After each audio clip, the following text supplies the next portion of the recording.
अस्सलाम वालेकुम।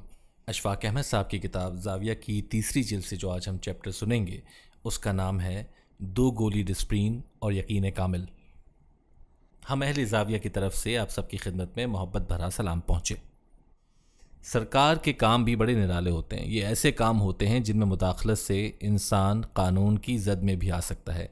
इसलिए कोई शरीफ आदमी कार्य सरकार में आरे आने की हिम्मत नहीं करता।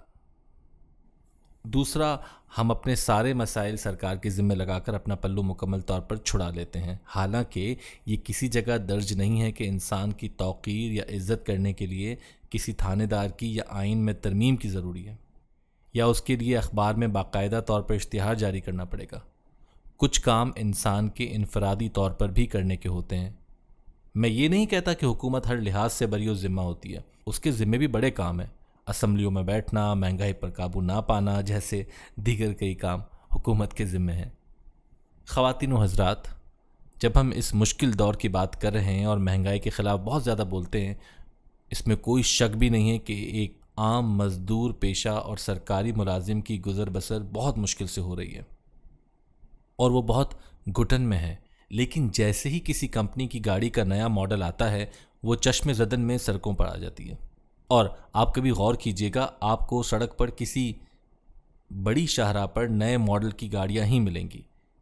एक मज़े की बात यह भी है कि उन नए मॉडल्स की गाड़ियों में बैठे लोग भी महंगाई का रोना रो रहे होते हैं और हुकूमत पर बड़ी तनकीद करते हैं। मैं ना तो उस तनकीद के ख़िलाफ़ हूँ और ना ही हक़ में हूँ, क्योंकि बेचारी हुकूमत के भी मसाइल होते हैं, उन्हें कभी सर खुजाने की फ़ुर्सत नहीं होती। मेरे घर की तरफ जो सड़क जाती है वो एक बार नहीं बनी तो मैं बड़ा खुश हुआ कि चलो अच्छा हुआ, अब सड़क नहीं बन गई है। लेकिन ख़वातीन व हज़रात, अगले दिन जब मैं सड़क पर आया तो मेरी हैरत की इंतहा न रही कि कई मज़दूर भाले और सड़क खोदने का दीगर सामान उठाए उस नई नवेली सड़क को खोदने में मसरूफ़ हैं। मैंने गाड़ी से मुंह बाहर निकालकर उनसे पूछा कि वो नई सड़क को क्यों इस तरह उधेड़ रहे हैं, तो वो कहने लगे कि साहब, सुई गैस की पाइप सड़क से दूसरी तरफ ले जाना है। मगरिब जिसकी ज़्यादा तारीफ़ करना मुझे कुछ ज़्यादा अच्छा भी नहीं लगता और आपको भी नहीं लगता होगा, क्योंकि हमें अपनी मिट्टी बड़ी प्यारी है और हमने इसे कई जानों के नजराने देकर हासिल किया है। उसकी बुनियादों को अपने नौजवानों, बड़ों, बूढ़ों और ख़वातीन के खून से सींचा है।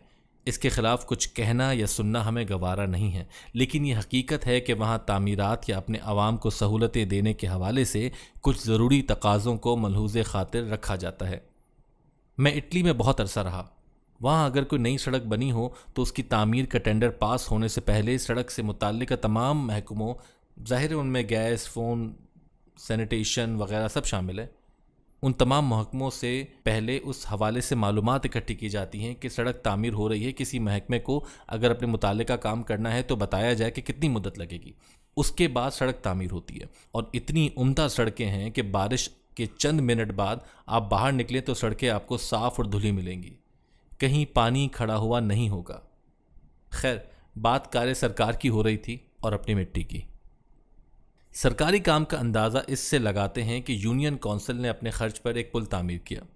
तामीर कर चुकने के बाद कमेटी ने ज़रूरत महसूस की कि उस पुल की निगहदाश्त के लिए एक चौकीदार की ज़रूरत है। चौकीदार मुकर्रर हो गया। अब उसकी तनख्वाह भी देनी थी।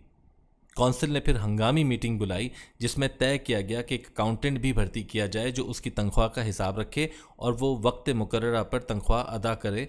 चुनाचे वो भी मुकर्रर हो गया। फिर ज़रूरत महसूस की गई कि उनके काम की निगरानी के लिए एक एडमिनिस्ट्रेटर भी होना चाहिए। उसे भी रख लिया गया। चंद साल ऐसे ही काम चलता रहा। फिर कौंसिल को अपने अखराजात में कमी की ज़रूरत महसूस हुई तो उन्होंने चौकीदार को नौकरी से निकाल दिया।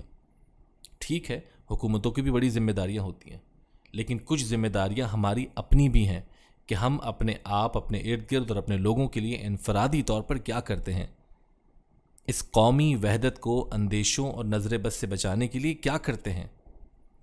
आप यकीन मानिए कि मुझसे उस कौमी वहदत के लिए कुछ नहीं हो सका।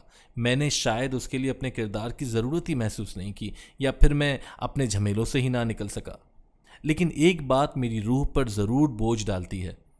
जब मैं कहीं पानी का कोई फजूल खुला हुआ नल या कोई बिजली का बल्ब बिला ज़रूरत जलते हुए देखता हूँ तो मेरे दिल में से ये आवाज़ आती है कि अगर ये नल या बल्ब बिला वजह चल रहा है तो मुल्क में ये किसी न किसी का हक था जो उससे महरूम हो रहा है।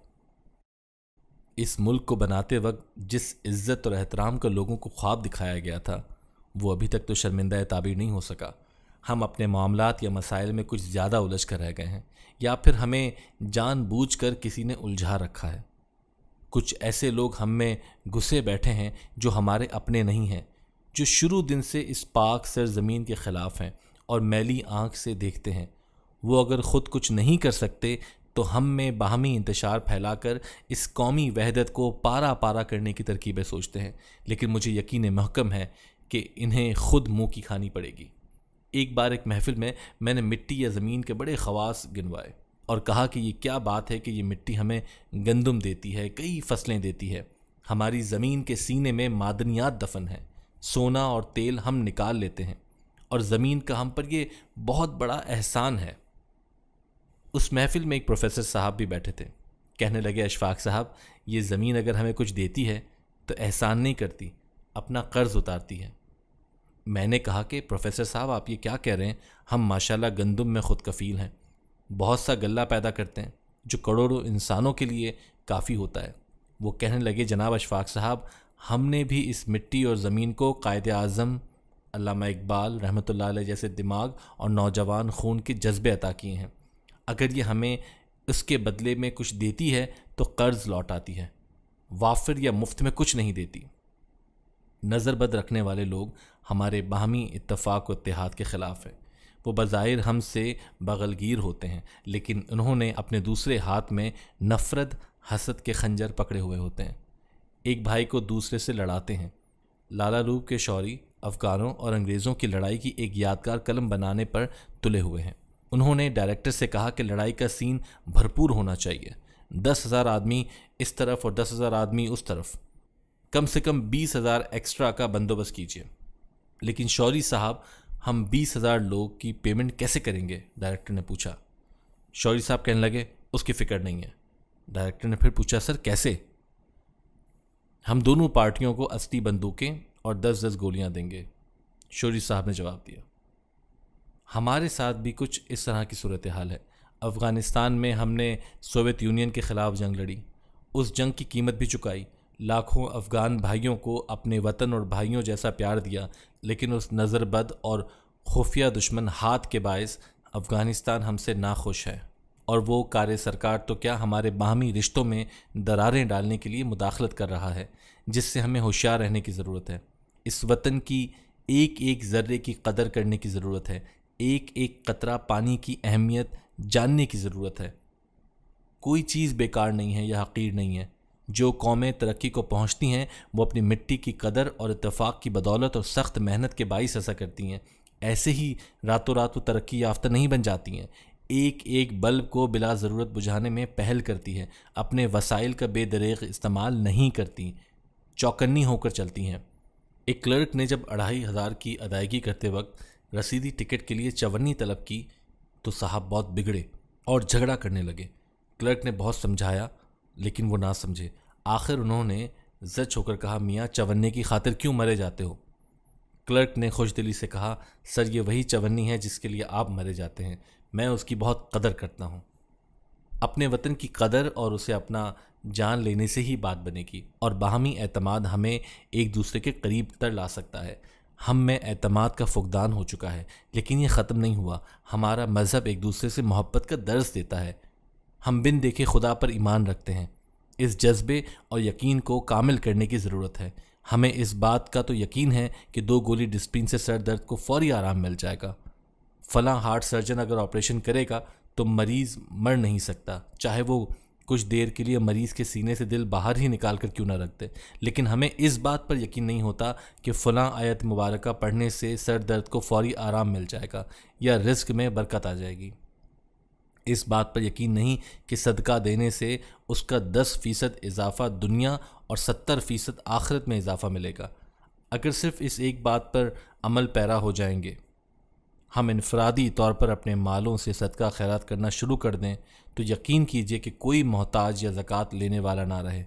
हम अगर बाहमी इत्तेहाद का मुज़ाहरा करें, मिट्टी से प्यार अपने अक़ीदे में शामिल कर लें और खुदा की मुकम्मल रहमत पर यकीन कर लें, तो हम ऐसे बिल्कुल ना रहेंगे जैसे आज हैं। अगर हमें 2 गोली डिस्प्रिन से ज़्यादा यकीन अपने रब पर आ जाए और हम सरकार को एक तरफ रखकर अपने मसाइल की बाबत खुद सोचने लगें तो हम ज़्यादा खुश व खुरम और तवाना हो जाएंगे। बात आंखें बंद करके मुकम्मल और कामिल यकीन की है, और उस यकीन में कोई शक व शुबा या वहम ना हो, और हमारा दिल जिस्म यक ज़ुबान होकर खुदा की कुदरत पर यकीन रख कर थैया थैया नाच रहे हों। फिर किसी में ना हमें जुदा करने का यारा होगा और ना हमें किसी पर तनकीद की ज़रूरत होगी। हमारा नफ्स मुतमईन होगा और हम कभी परेशान हाल ना होंगे। आप मेरे लिए भी दुआ कीजिएगा कि मैं भी 2 गोली डिस्प्रिन की बजाय अपने कादर मुतलक पर ज़्यादा यकीन कर लूँ। अल्लाह आपको आसानियाँ अता फ़रमाए और आसानियाँ तकसीम करने का शर्फ अता फ़रमाए। अल्लाह हाफ़िज़।